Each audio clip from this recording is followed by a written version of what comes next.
Smart brain भी होना चाहिए इन चीजों को यूटिलाइज करने के लिए। And hats off to India, India हर चीज में आपको नंबर 1 पर नजर आता है। अब ये गाड़ी बनानी पड़े तो हमारे पास वो सारा मटेरियल हो और हमें पता हो कि भाई इस चीज को किस तरह से बनाना है, तो इंडिया ऑलवेज वर्क स्मार्ट। उसको पता है कि रतन टाटा है, हमारे पास अंबानी है, तो क्यों ना हम इनसे बेनिफिट लें, इनसे हर चीज टैकल होती है तो हम फिर किसी और के पास जाएंगे अगर नहीं ज्यादा इंपॉर्टेंस रखती है और जरूरी भी है ये चीज। हमारी तरह नहीं है कि हम जो भी चीज आ रही है बस उसको इंपोर्ट करी जो करी, और हमारी एक्सपोर्ट्स देखो तो एक दो मब्बा मुश्किल है कि भाई हर एक चीज आपको इंडिया में नजर आती है। कोई भी रिजर्व्स की आप बात कर ले, कुछ भी जो भी नई चीज होगी, इंडिया का सबसे पहला माइंड ये होगा कि हम इंपोर्ट बंद कर देते हैं, वो कम होना चाहिए और इसके पास एक्सपोर्ट्स ज्यादा होनी चाहिए, तभी एक मुल्क जो है वो अच्छी ग्रोथ करेगा और आगे बढ़ेगा। और इंडिया उसमें लीडिंग आपको नजर आती है। एंड वैसे भी अगर इंडिया की बात की जाए तो स्पेयर पार्ट्स भी बन रहे होते हैं, असेंबलिंग इंडिया में जाकर हो रही होती है। एंड सेकेंडली अगर हम टेस्ला की बात करें तो उन्होंने एलन मस्क को भी सीधी सीधी ये बात की थी कि भाई आप हमारे जो यहाँ पर लोकल लोग हैं वो यहाँ पे सारी manufacturing. Hello everyone, this is Rana Saif, you are watching Rana Saif official. भाई नरेंद्र मोदी की तीसरी टर्म और कुदरत नरेंद्र मोदी पे मेहरबान, कुदरत इंडिया पे मेहरबान। इंडिया में सोने का बहुत बड़ा जखीरा दरियाफ्त हुआ है।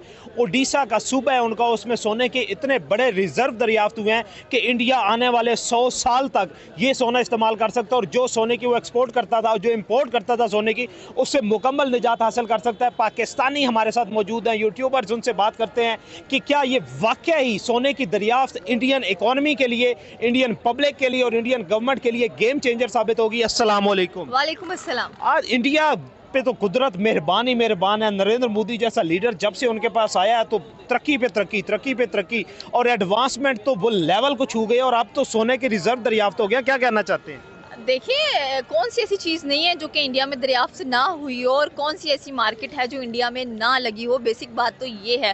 आप शौक तब हो जब हम कहें कोई नई बात हमें सुनने को मिली है, जब हमें पता है कि भाई इंडिया है। और एक शो भी लगता था कि it only happens in India, कि ये चीज़ें आपको भारत में ही नजर आएंगी और भारत के अंदर ही ऐसी चीज़ होते हुए दिखाई देंगी। गोल्ड माइंस की आपने बात किया तो वैसे भी आई थिंक कि इंडिया के अंदर जो गोल्ड है ना उसकी बहुत ज़्यादा देखेंगे। आप ये देखें कि उन्होंने वो जो आप ये कह लें कि 40% रिजर्व इंडिया जो है गोल्ड जो कि इंपोर्ट करता था स्विट्जरलैंड से, अब उसमें तो उसकी जान छूट गई है स्विट्जरलैंड से। तो बिल्कुल आपकी बात सही है। और हम बात बेसिकली ये कर रहे थे, अगर इंडिया में गोल्ड की बात की जाए तो गोल्ड का वैसे ही बहुत ज़्यादा इंपॉर्टेंस वहाँ पे नजर आती है, बिकॉज उनके जो गॉड्स हैं वो प्रोबेबली गोल्ड पहने ही आपको नजर आ रहे होते हैं। एंड हर एक जो पूजा है उसमें गोल्ड की इंडल्जमेंट बहुत इंपॉर्टेंट है इंडिया के अंदर। इसीलिए तो दुनिया में सबसे ज्यादा गोल्ड इम्पोर्ट किया जाता है जो इंडिया करता है। एग्जैक्टली दूसरे नंबर पर है इंडिया की अगर हम लोग बात करें तो। फिर यहाँ से आप खुद देख लें कि अगर उनके पास गोल्ड की रिजर्व्स उनको मिली हैं तो इंडिया के पास कितनी अच्छी अपॉर्चुनिटी है कि वो अपने मुल्क में ही अब चीज़ें बनाएंगे और अपने मुल्क में ही इन चीज़ों को यूटिलाइज करेंगे।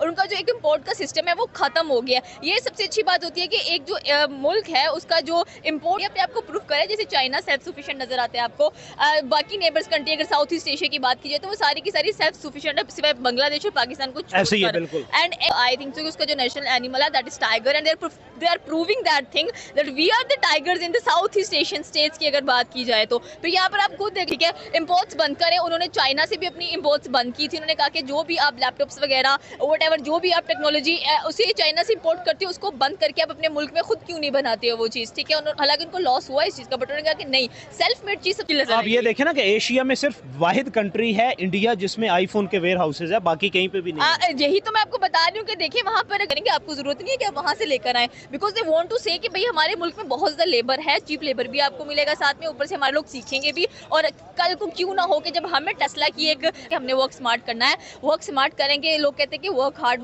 No doubt work hard is important, but I think so कि हार्ड वर्क के साथ साथ आप बताएं कि पाकिस्तान में रेकोडेक का एक सोने का बहुत बड़ा जखीरा कहते थे कि दरियाफ्त हो गया भाई पाकिस्तान जो, और रेकोडेक और ओडिशा उसके दरमियान में आपको क्या फर्क लगता है? क्या इंडिया जिस तरह पाकिस्तान का रेकोडेक का मंसूबा भी अदालतों के चक्कर लगा रहा है, अभी फाइन पे फाइन तुर्की की तरफ से फाइन हो गया और अभी भी उस पर अदालत की तरफ से स्टे ऑर्डर और किसी किस्म का कोई काम शुरू नहीं हुआ। लेकिन अगर इंडिया में ओडिशा में ये जो रिजर्व दरियाफ्त हुआ है, क्या इंडिया कितना स्मार्टली इस पर वर्क करेगा और कितनी एम्प्लॉयमेंट जनरेट होगी और कितनी कंपनियां लाइन में लग जाएंगी कि हम इंडिया में इन्वेस्टमेंट करना चाहते हैं? देखिए, इंडिया स्मार्ट वर्क करेगा, 1.5 बिलियन की आबादी है, डेफिनेटली सी बात है। वो अपने आप का अपना जो पॉवर्टी रेशियो है इसको कम करने की और मजीद कोशिश करेंगे। और उनकी पहली प्रेफरेंस ये होगी कि हमारे लोगों को कितनी ज्यादा इंप्लॉयमेंट यहाँ पर मिल रही है। एम्प्लॉयमेंट कैसे मिलेगी? जब बाहर की जो कंपनीज आकर वहाँ पर लगेंगे, वो कहेंगे कि भाई ठीक है आपने गोल्ड दरियाफ्त कर लिया, अब हमें मौका देके हम इसको मजीद रिफाइन करें, ठीक है, डेफिनेटली रिफाइनरीज वो लोग लगाएंगे। और आप में यहाँ पाकिस्तान की बात की तो आपको लगता है कि यहाँ पर जो भी रिजर्व होता है वो पाकिस्तान का होता है? नहीं, वो तो नहीं होता आपको लगता है कि पाकिस्तान में अगर आप यहाँ पर कोयले की खजाना, आपको लगता है वो पाकिस्तान की है? वो भी बाहर से आके वो भी बाहर से आके इन्वेस्टर, आपको लग रहा है कि सीपैक बन रहा है वो पाकिस्तान का है? चाइना बना रहे हैं। एग्जैक्टली बना रहे हैं। तो फिर आप यहाँ पर खुद देख लें कि जो भी चीज़ आपको पाकिस्तान में मिलेगी वो पाकिस्तान की ऑफिशियली नहीं है। हर एक कंट्री यहाँ पर आती है और उसका पहला बेनिफिट ये होता है कि भाई पाकिस्तान बेवकूफ़ है, इसको मजीद बेवकूफ़ बनाओ। और हम लोग हैं भी ऐसे, हम कहते ठीक है यार आकर लगा रहे हैं, हमें 2-3 नौकरियां मिल रही हैं, ये हो रहा है वो हो रहा है, बट हमारे बारे में, इकोनॉमी के बारे में कहा जाता है कि अगर 100 रुपए का मुनाफा है ना, उसमें से पाकिस्तान को कोई कंपनी, कोई कंट्री आके 5 रुपए का मुनाफा देकर वो 95 7 लोग पाकिस्तान का, तो वेलकम भाई वेलकम। एग्जैक्टली अभी आप देखें जहाँ पर ये सीपैक बन रहा है, आई think so that is the Gwadar port, and Gwadar port the most busiest port अगर ऐसे ही बन जाती है, ठीक है। अब हमने वहाँ पर भी अक्ल नहीं दौड़ाई है अपनी, हम दूसरों को मौका दे रहे हैं कि भाई आप आए, आप यहाँ पर सारा कुछ कर सकते हैं। एंड आई थिंक कि इंडिया के पास जितनी बंदरगाहें हैं वो उसको अच्छे तरीके से इस्तेमाल करते हैं, यूटिलाइज करते हैं, और करना भी चाहिए, क्योंकि उनको पता है कि भाई मुल्क में अगर कोई रिजर्व आपके पास दरियाफ्त हुआ है, आप कुछ चीज़ को यूटिलाइज करना चाह रहे हैं, तो पहले अपने मुल्क का बेनिफिट देखें, नेशनल इंटरेस्ट देखें, बाद में जाकर आप इंटरनेशनल जो पावर्स हैं उनको बताएं कि ये चीज़ हमारे पास है और हम आपको इन्वाइट कर रहे हैं, ठीक है। इन्वाइट करने पर भी यही वो बताते हैं कि आई थिंक तो फर्स्ट और अपनी टर्म्स एंड कंडीशंस पे इनवाइट करते हैं। अब हमारे यहाँ टर्म्स एंड कंडीशन क्या होती है कि जो दिल करता है, जो रेशो दिल करता है लेके, और वो कहते हैं कि टर्म्स एंड कंडीशन, इवन के स्टारलिंक को भी उन्होंने कहा है कि हमारी 3 टर्म्स एंड कंडीशंस होंगी, उस पे काम करना चाहता करें, लेकिन पाकिस्तान वो है कि जो दिल करता है वो आगे चक्कर। हाँ एग्जैक्टली, आपकी बात सही है, मैं वही कहने लगी थी कि अगर हम अपनी बात करें तो हमारे जो गवर्नमेंट है वो कहते हैं हमें क्या मिलेगा, बिल्कुल, वो अपना पोर्शन डिसाइड कर लेते हैं, अपना पोर्शन इतना डिसाइड करते हैं कि ना होने के बराबर डिसाइड कर लेते हैं, कहते हैं ओके हम एडजस्टेबल है। बट इंडिया से इसकी ठीक है, आप यहाँ पर आकर कंपनी लगाओ अपनी, हमारी हेल्प आउट करो, 1.5 बिलियन के बाद ये बड़ी मार्केट है, आपको फायदा होगा। But the point is that कि ठीक है पहले 6 महीने आप फ्री हो, टैक्स फ्री हो आप, लेकिन उसके बाद जो हम डिसाइड करेंगे टर्म एंड कंडीशन, आपको उस पर आना पड़ेगा। एंड आई थिंक सो कि जो इंटरनेशनल कंपनीज हैं वो मरकर भी ना नहीं कर सकती हैं, क्योंकि आपने देखा होगा कि जिस तरह से टिम कुक थे एप्पल के फाउंडर थे, उन्होंने 2-3 दफा बात की मोदी से कि भाई हमें ये चीज लगाने थे, उन्होंने कहा मेरी टर्म्स एंड कंडीशन ये है, आप मान ले मैं कर लेता हूं। एग्जैक्टली टेस्ला के साथ भी यही चीज हुई है। सो आई थिंक सो कि एक बंदे के पास इतनी पावर होनी चाहिए कि वो अपनी टर्म्स एंड कंडीशन पर एग्री करवाए। हम ठीक है, India and Pakistan they have the cheapest labours, यहाँ पर आपको सस्ता तरीन लेबर मिलेगा एंड लोग काम करने के लिए भी रेडी होते हैं। दैट्स वाई जो फॉरेन कंट्रीज हैं वो प्रेफर करती हैं कि ये जो चीप लेबर्स इन दोनों ममालिकों से मिलते हैं हमें लेने चाहिए। हमारे मुल्क में हम अभी रिसेंटली मेरे ख्याल में सुना गया है कि इसराइल और अमेरिका पाकिस्तान के अंदर अपनी बेसिस लगाना चाहते हैं ईरान को टैकल करने के लिए। So the point is that हमें उससे क्या प्रॉफिट होगा? कुछ भी नहीं, सिवाय दहशतगर्दी के। एग्जैक्टली, हम मोदी को अपनी एयर स्पेस इस्तेमाल करने के लिए देते हैं, हमें क्या बेनिफिट होता है? हमें कोई बेनिफिट नहीं होता, मतलब हमें पता ही नहीं कि बेनिफिट्स लिए कैसे जाते हैं।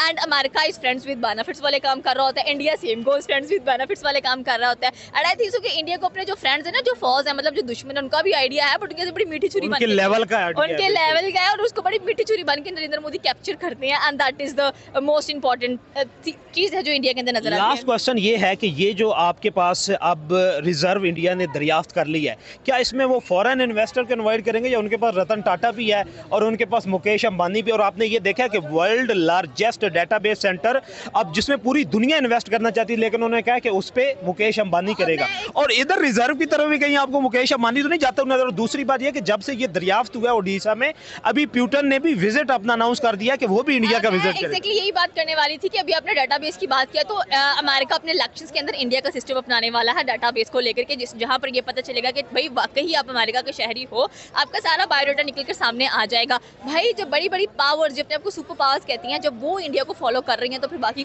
कौन क्या कर सकते हैं? आपने इंडिया के बिलियनियर्स की बात की है, तो डेफिनेटली सी बात है इंडिया की पहली प्रायोरिटी हमेशा अपने लोग रहे हैं। मैंने जैसे की बात की, नेशनल इंटरेस्ट उनके लिए मोस्ट इंपॉर्टेंट होता है कि ठीक है हमारे पास टैकल हो रही है तो, but I still believe that कि इंडिया फॉरेन पावर्स पे इतना बिलीव नहीं करता है जितना वो अपने आप पर बिलीव करता है। एंड आई थिंक सो कि self confidence is the key to success, ये चीज़ें हमें नजर आती है। और हम कैमरे से जल्दी जल्दी यहाँ लगा जी, कमेंट सेक्शन में आपने लाजमी बताना है कि वाकया ये जो गोल्ड के रिजर्व है ये गेम चेंजर साबित होते हैं इंडिया के लिए या नहीं। मिलते हैं अगली वीडियो।